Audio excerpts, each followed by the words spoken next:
Welcome to Film Shapes, the podcast. This world is not yet ready for all that you will do. Your time will come, Diana. And everything will be different. Hi folks, this is the first Film Shapes pod of 2021. And the film we're going to talk about today is Wonder Woman 1984. But first, let's say hello, Roly. Hello. And hi, Bryony. Hello. Now, this film, Wonder Woman 84, is the sequel to 2017's Wonder Woman. And it's set something like 70-odd years on from the first one. Now, guys, what did you think of this? Roly? Oh, it's kind of pointless, really, isn't it? It's a pointless, silly film. Sorry, 70 years? Isn't it? It's set in the 80s.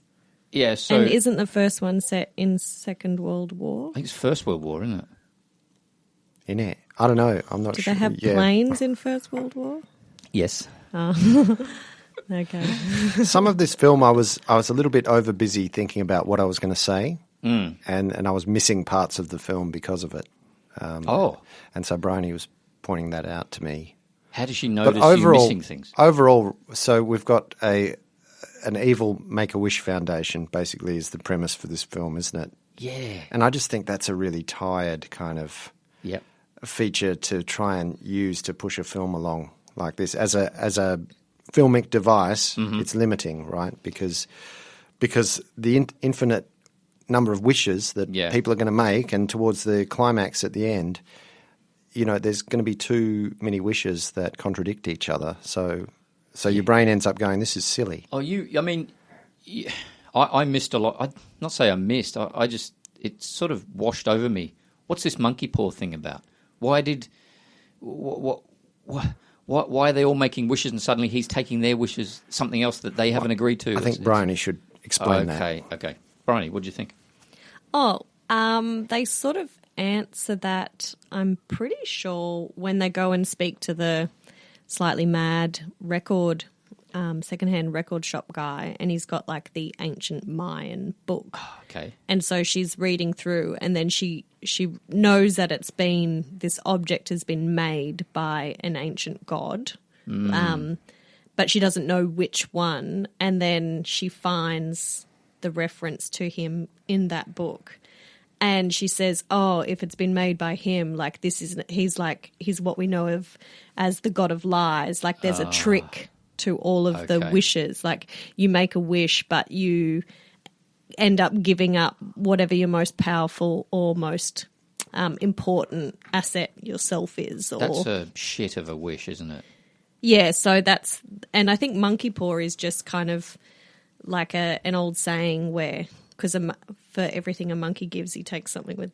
Oh, is it? Or okay. I thought it was it's a dismembered paw that every time you made a wish, one of the fingers cracked open or something.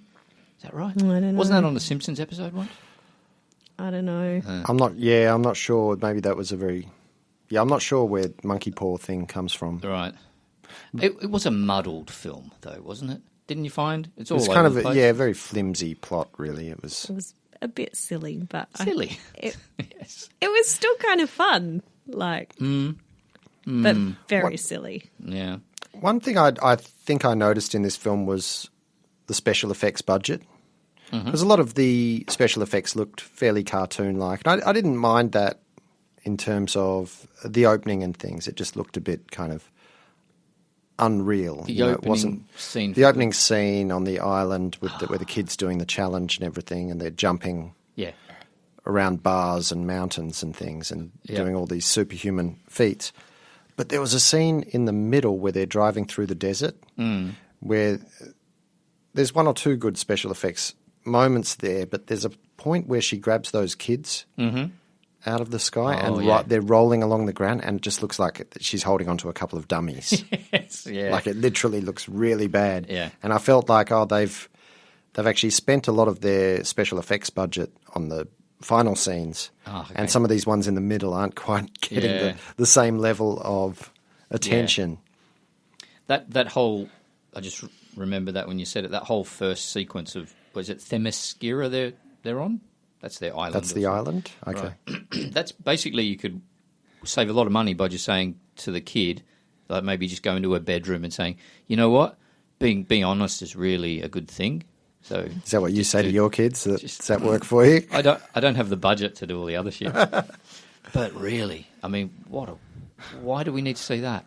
Really? See, I'd argue against that. I think in the first film, as well as this film, those were some of my more favourite parts. I actually really liked seeing glimpses of these sort of all-female, powerful women society kind of, and the way they sort of just seeing girls and women kick ass anywhere, and do these really amazing sort of feats, but also building the fantasy and the story and the legend around the world she comes. I liked both of those aspects of both films.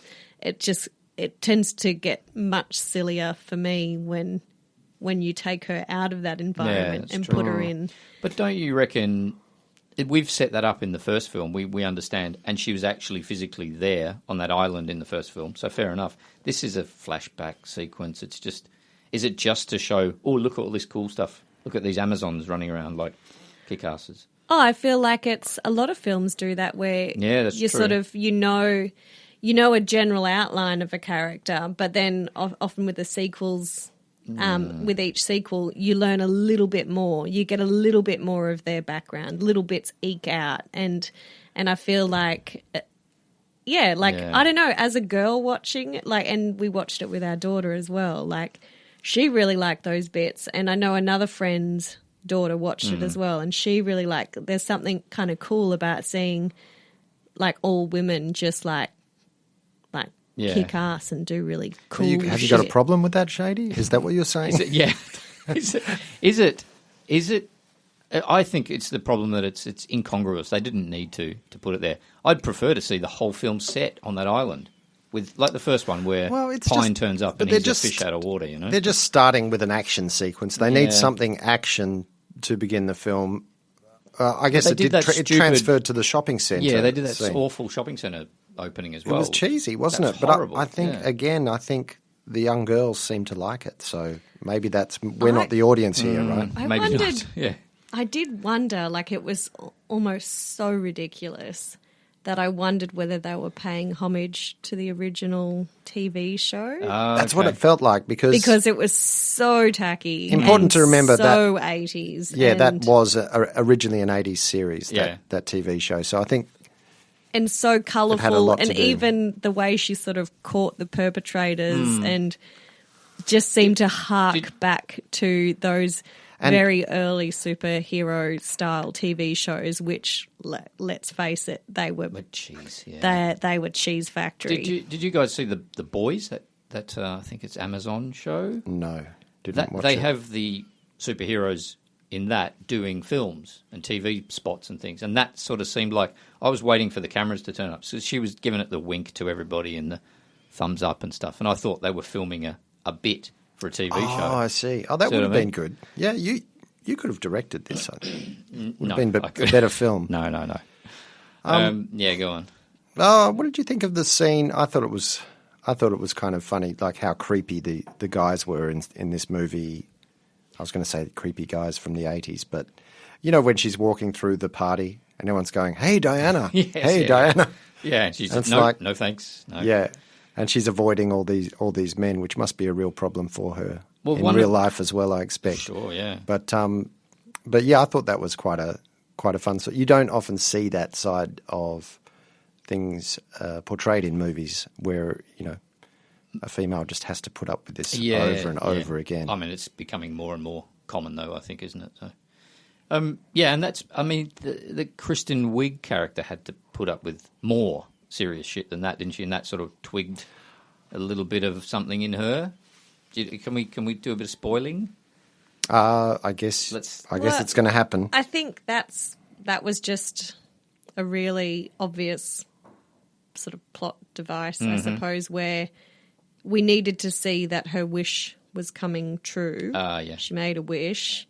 It comes true unexpectedly. Same guy. What a coincidence. Diana isn't like everyone else. So she does have this aura. What was her wish again? Do you need who? Barbara, Kristen Wiig's character. She wanted to be strong wanted to be like and Diana. sexy and... Okay. What else was it? So Diana commands Popular, this attention. Yeah, okay. And is sexy and powerful and cool and fierce. But she's not going to kill a dude, is she? Just, Well, because Barbara's greatest asset, was perhaps her kindness and humanity. And that disappeared? And that's what disappeared. But who took that?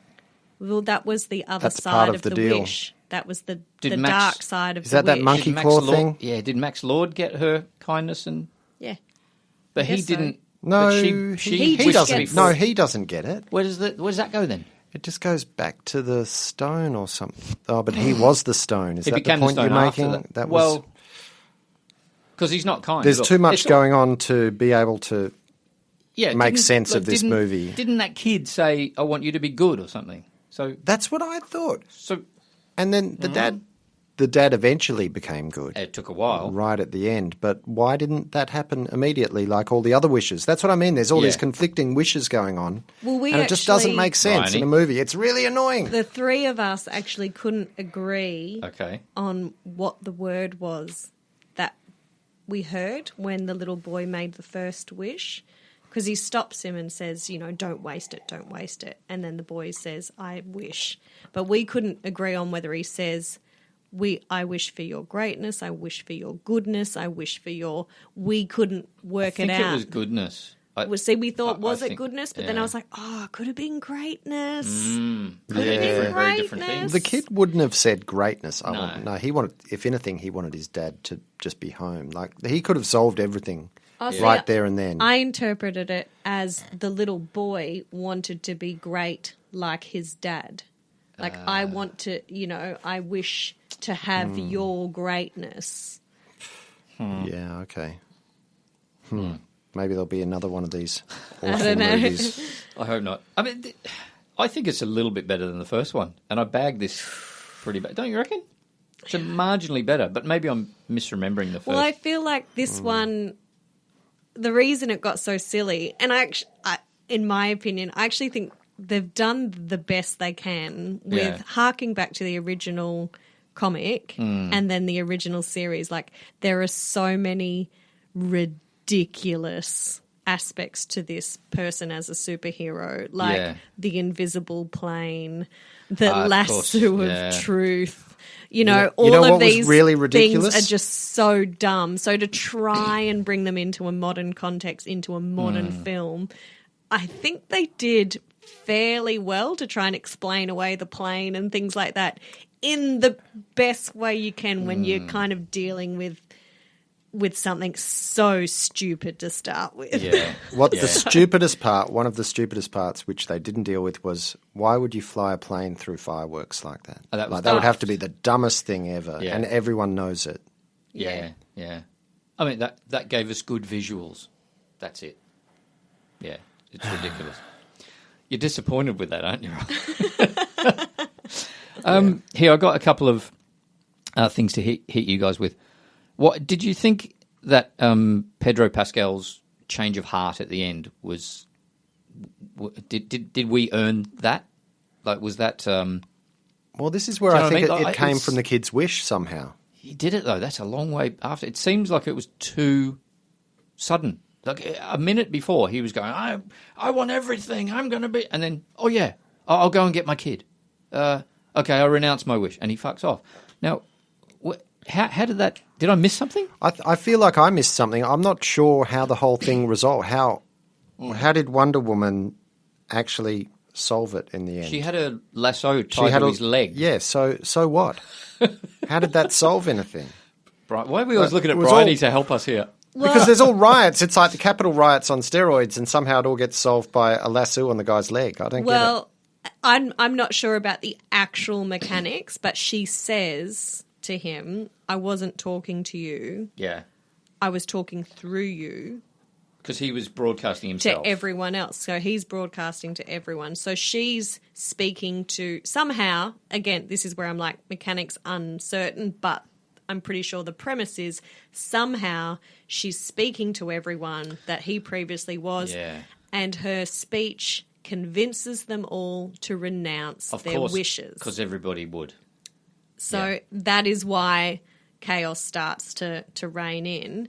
And in terms of the little boy, I think it's very clearly set up from the first moment you see him. Yeah. He comes into the office. You can see, like, the third floor or wherever he goes. Like, it's devoid of people. His company's failing. His health is failing. He's not doing well. And then as soon as he sees his little boy, like, he snaps out of that and instantly goes into loving father mode. Yeah. And so he's the one sort of anchor point that sort of can take this man, ground him from his lofty sort of ambition. And I think that it could be flimsy. I'm not saying it's very it's flimsy. That I'm kid's not been saying through it's great. He was there through the whole film, and suddenly he decided. But each time, when he finds out his son's there, when he hasn't, he sort of changes and tries and. But his son wasn't there at the end. He was in a bush somewhere.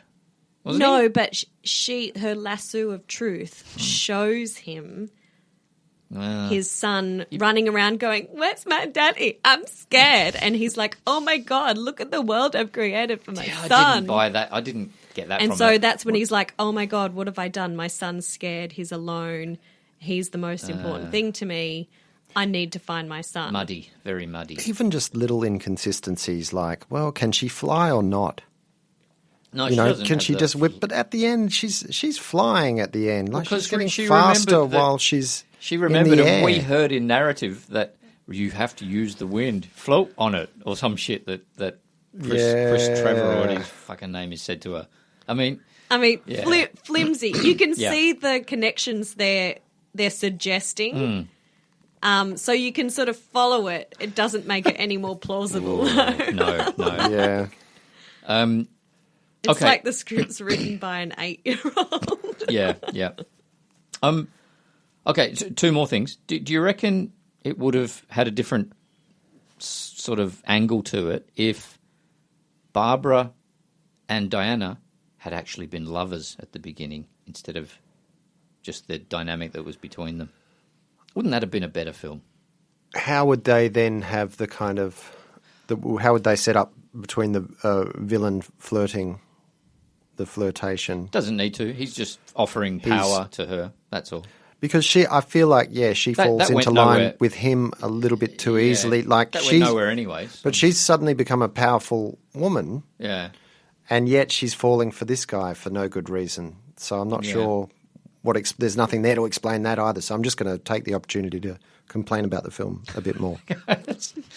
Yeah. I because at the beginning, right, like you're talking about before, this island of only women. So surely they're having relationships in that island, I imagine. Well, But then, they You're overthinking it, but Shady. how do they populate that island anyway? Oh, my God. Oh, they explain that in the first film Did they? somehow. I Okay. can't remember how, though. All right. They do cover it somehow. Okay. And she talks, Wonder Woman talks about her father. He taught her how to make the invisible cup. Well, or he was a something, right? god. Was he? I've just forgotten all of this. Who was he? I can't remember God which of god. He invisible was shit. a god. Okay. And that's why she's like a little bit special, even by the rest of the Amazons' standards. Okay. Because she's a bit of a demigod. More special than Princess Buttercup. Princess Buttercup. Yeah, from the Princess Bride. She's one of the. She's one of the. What's her name? Robin Wright. Right. I've never seen Okay. Princess It's a great film. Yeah, and I just thought bringing Steve back. This sort of double sides. This one. That was kind of funny, though. Okay, two things. He does a sort of body swap, like a Freaky Friday thing with some dude. Yeah. But where's that guy gone? Where's he? Well, he actually still looks the same to everybody else except, well, even himself. He looks the same in the mirror. to himself in the mirror. But where's his consciousness? Oh, does it matter? Is it a Black Mirror episode? Yeah, Doesn't matter. in a What do way, his consciousness has just sort of dissolved It's away, hasn't it? suspended. Because it comes back at the end. It's just, All right. it's in the waiting room. Okay, I'll All buy right? that. I buy that. Fair enough. But don't you think this is the thing that annoyed me the most about the film? Is there a Superman in this time frame? 84? probably not, right? I don't know. Is there a Batman? He'd be a kid, wouldn't he? Well, Gotham is its own. Right, but world. she crosses around. Batman might have come later. She crosses over, right? So could we probably assume she's the supreme being on the planet? Sure. She's probably at this stage. Right. Yeah, okay. So she's got it all, right? She's immortal, basically, isn't she? Yeah. Very tough. Well, very strong. I don't know if she's immortal, but she certainly doesn't age. Okay. And she doesn't injure easily, but whether that equals immortality, I couldn't say. Okay, where are you going with this? Well, I'm going here. Steve Trevor comes back. He's a pilot, right? He's no superhero, is he? He's a good-looking dude. He's a pilot. No, yeah, he's just got He's a regular, fancy boy. A World manly War I 80s pilot. TV He's got fists. fighting skills. He can punch people. He still has to save her occasionally. Yeah, because her powers are running out at that point. That was her flip side of the wish. Yeah, you know how her powers are, like she gets weakening. shot and she's bleeding. Okay. I thought you'd hit me with that. So here's my backup argument. He has to save her morally. He's acting somewhat superior to her in the emotional stakes as well. Yeah. Yeah, okay. Like, that's okay, though. You have to let me go. You have to renounce your wish, which was to bring me back. I don't mind dying again. But you know what? What? We He's know being from all the fucking, godly. So and we know I don't though, know Shady. what's We wrong know with though that. from the first scene that given the chance, Wonder Woman is going to cheat her little ass off. So I maybe see. it You makes think it sense goes back to that she that. needs the humans to kind of correct her moral. Maybe she is a bit of She's a physically moral stray superior, deep down. But nothing ever suggested that she's, morally necessarily superior. In terms of Well, in fact, well, inherently, it is the opposite because we've seen her. biologically. I was saying at the beginning, look, she's cheating. She's going to get busted for this. She wasn't cheating at the beginning. You guys were saying, oh no, she's just taking a shortcut. It's like it's cheating. I said, why is it well, you cheating? don't know if it's cheating. Well, Well, the- we didn't know until late. Well, she came off. She came off her horse. Yeah. She wasn't riding her horse for half the race. That's a Instead, she decided to slide down the mountain, take a little sneaky shortcut. She didn't. She got back jump on the back horse. on the horse but afterwards. I she think that's didn't. not- But if the task, and this is what I was saying, I don't know what the task is, but if Yeah. the task is to complete the circuit, On the horse. she didn't complete the circuit. Because she fell off. Yeah, okay, fair enough. Yeah. And she also didn't shoot the blue smoky arrow thing. Yeah. She missed one. Oh, so, did she? Okay. so if She would've lost the anyway. task was to do all those things, complete the circuit as it set out, and shoot all the blue arrow things, she didn't. She failed anyway. Yeah. So Okay, Yeah. so I just think they still needed him to be almost an equal to her in this film to give him his, fair chunk What? of screen time. How can he So- be equal? That's what I'm saying. How but can he be? He is her foible. What? Her foible. What do you mean? He is her one weak point. Her foil? Do you Isn't mean? it a foible? No, I think foible. No, I think That's a you're good. I word. get what she means. Maybe it's Do you? just because I know her well. I know what she means Okay. when she says foible. Okay, I don't. Isn't it a foible kind of like a little plaything? Kind of. What? Somebody look this up quickly. No, okay. I think you mean like he's the flip side of her. You mean? No, he's her weak point. He's the one thing It's like that he's an she addiction will, or something. She will throw out all of her morals. A minor- She will give up everything Yeah. because he is that important to her. A minor weakness or eccentricity in someone's character. Oh, you're right then. Is that what you meant? Yeah. Okay. Oh, you did look up foible. Yes, thank you. Foible. Foible. Wow. Foible. Okay. Thank you. Doesn't make the movie any better, though. No. Yeah. I don't buy that. I think it seems kind of, I don't know. And she says it so many times. She's like, I give up so much. I do so much Give for this me world. one This chance, is the yeah. one thing I want. It's the one thing that makes me happy. I walk through every day like just being like, ugh, I help all you people in it, but I go home by myself and I feel like shit. Now all of a sudden, this is the one thing that makes me happy. What? Don't make me give it up. It's my foible. But It's my foible. why? I don't like that word. Or vice, you could say. Okay. But why is he so happy to go back to his death? Because he knows it's the right thing to do. And didn't he self-sacrifice himself in the first in one? the first film? Yeah. So he already has that, like, the greater He good likes is more this. important. He's very moral. He is prepared to kamikaze for the good of the world. And this is why she loves him so much, perhaps. Well, she loves him because she loves him. Because He's a foible. Like, do you need to understand why someone, like, why do you love your partner? Why does she, I mean, God, why does she love you, Shady? That's more like it. Yeah, I think it's the other way around. Do you need to know why? How long have we got? I think we're about done, aren't we? I think we almost are. Okay, I'm still not convinced. Thanks for trying to convince me. Yeah. But I just think, she's too immortal, she's too all-powerful to have this sort of resurrected pretty boy soldier tell her how things should be done. I don't know. I think that's silly. Really? Yeah. Thanks for telling me. No worries. Just like the film, silly. Yeah, I think it's in context with the rest of the film. It doesn't really poke out as a problem. Really? To me. Okay. There's many other problems in the film that There are I've far seen. bigger problems. Yeah, like where those fucking wishes all going and how and why. Yeah.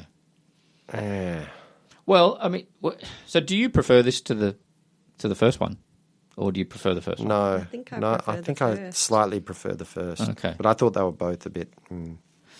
Yeah, this one had more of the like nutso 80s. Like it sort of harkened back to. I never saw the original Wonder Woman series, but it did make me think of like the old Batman and Robin. Yeah. I think this one was trying to make us laugh more, wasn't it? Well, and that's why, more... like, Steve is the one part of comic relief when he's like marveling at this modern world. Like, those are the only moments of like sort of humour where he's like seeing an escalator and just being like, what? Right, yeah, true. That's the only sort of giggle in the film. Why did they put it in 1984? Why 84? Because 80s are funny. What? When was the original TV series released? Was it hark back to that? 70s? No, it was definitely the 80s. Was it? Now, I've got a feeling maybe it's got something to do with that being 1984. But I thought possibly they wanted to have the Star Wars missile defense thing going, so they could use the shit at the end for him to broadcast to everybody in the planet. Yeah, okay. But that's a real stretch. 1975. Oh, what? Okay. Final episode, 1979. I always thought it was... Maybe I was just watching it in the 80s as a... They kept repeating them, didn't they? As repeats. Wow. So, I don't know. So I'm not sure then. Yeah. Does it anything to do with Orwell? I don't. Yeah. Well, as soon as you said a year, 1984, there's a reference there. People remember that as a year name, don't they? Oh, why is that? I don't think the film's that clever, though, is it? Well, why not 85? Why not 86? That's all I'm thinking. Why didn't they choose 83? I don't know. I could just keep saying years from the 80s until I hit on one. Yeah, unless it harks back to an original comic. Yeah, maybe. We if we haven't read them, we're not that deep into it, are we? Yeah. Well, the sequel is going to be Wonder Woman 1992. Are you serious? I don't know. I've got no idea. I hope they keep renaming them. Like, was it This Is England 86? I think of those. Is that right? They did. Yeah. Anyway, No. Yeah. Anyway, I enjoyed it while I was in the cinema, but then it sort of disappeared from my consciousness as I left. Better of it afterwards. I did, yeah. I didn't. Yeah, it's one of those. I think sometimes that's the big screen effect, isn't it? When you're in the cinema and all the sound, the big sound, the big images. That's why we love the cinema. Yeah. Is this just finally before we go? Is this the second big film from 2020 after Tenet? Because nothing else is really. That's a good point. Yeah. Well, there's been other releases. You would know better, I guess. You've been frequenting the cinema a little more, but but not for the big tent poles, right? So maybe that's all. Maybe that's all they've had. Yeah. That's a shock. What a world. Year then. Yeah. Okay. Well, any final points on Wonder Woman 84? Yeah, I wish it was a better film. Right, what can we take off him for that? That was my. He that was worked my, really hard on that line. I missed half That's why I missed the end half of the the film. film. I was thinking, Because he was what like, have I got to say about what's this at the end? What's the funniest, I've got one. best, cleverest tagline? Meanwhile, he was like glaring, and then he would interrupt our viewing experience by saying, "Oh, that's so dumb. How did she magically got those things?" I was like, there was a whole scene that showed her like getting those things. That's how He's you like, noticed. no, there wasn't. That's how you noticed he wasn't watching. Right. I'm not sure. Maybe I'm not sure who we should have for the next podcast, Shady, but maybe Probably not my me. wife. We'll discuss this later. Okay, guys. Well, thanks very much for talking about Wonder Woman 1984. Thank you. Thank you. See ya. Bye-bye.